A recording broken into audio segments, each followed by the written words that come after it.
Episode 18, Yi Tan says farewell to Lamu and meets another divine consciousness. Yuoa village was engulfed in flames, and the village chief evacuated the villagers, unable to do anything about the monstrous fire. The fire of the sky is so powerful that even Xiaofeng and the others can't get close to it for half a step.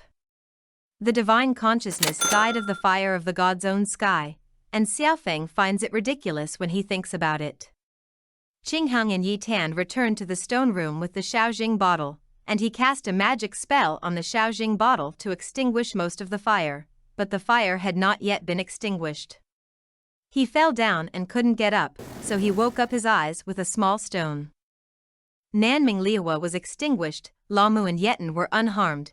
Qingheng was surprised that Lamu had a knife wound on his body. Yetan guessed that the Xinyuan tribe was coming. Xiaofeng found that his consciousness was still alive, and when he was about to kill him, he, Su Sui, and Gu Haichao were blinded by Qing Kuei's medicine. Qing Kuei went to join Yi Tan and help them find the remaining spiritual consciousness together. The Nanmingli fire has been extinguished, and Lamu can finally have a good rest. The most urgent thing is to find a safe place for Lamu to hide. Knowing that both Di Lanjue and Ziwu were captured and brought back to the beast world, Di Lanjue was imprisoned in the Shaojun mansion, which is heavily guarded, so it might be a good plan to hide Ramu in the Shaojun mansion.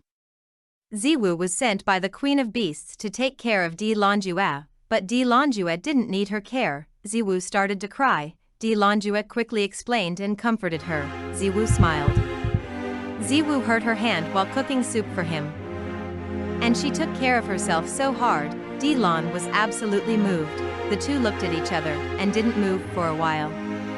After Di Lanjue came to his senses, he thanked her for helping him cook the soup, and now it's important to help Yi Tan and the others. The guards got the order of the Beast King and locked Ziwu and Di Lan in the Shaojun mansion. Di Lanjue uses wolf language to communicate with the guards and learns that the Beast Master wants to match Ziwu and himself. At this moment, slowly leading Yi Tan and the others back to Shaojuan's mansion, Di Lan definitely had something to do with Ziwu. Even if 100 people were unwilling, he still had to allow Lamu to stay in Shaojuan's mansion. Yetan stayed alone with Lamu. She said that she would leave for a while, and Lamu was very obedient, saying that no matter how long she left, he would wait for her here. Qing Kuei boiled the medicine and gave Yi Tan a drink to nourish his body. Yi Tan is ashamed. Qing Kuei is already not easy in the Xinyuan clan, and now she is involved in the matter of divine consciousness. Qing Kuei is considerate. She actually has her own selfishness in helping Yetan. She doesn't want to see Xiaofeng go astray. Xiaofeng and the others took medicine, but the eyes recovered, but the pain was still there. Xiaofeng told Gu Haichao to pass on an order to find the divine sense at all costs. At this time, Yi Tanha slowly searched for the next piece of consciousness in the beast world, and saw the beggar's copper coins fell into the cesspit. He was unwilling to reach into the cesspit to pick them up, but a man in black reached out and picked up the copper coins. After he turned around, slowly, and Yetan discovered in shock that the man in black in front of him was Xiaodian Yoqin's second piece of consciousness. They saw this second piece of consciousness entered an unnamed room, and slowly remembered that they had seen it in the mansion newspaper before. This is the civilized assassin fragrance hall. The owner of the hall is an assassin, and the assassin fragrance hall was built.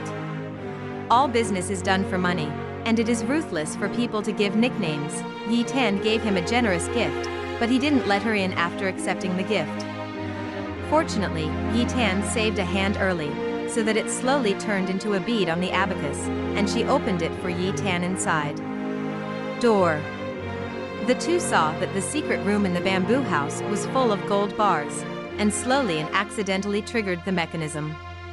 The two escaped in time and were not injured.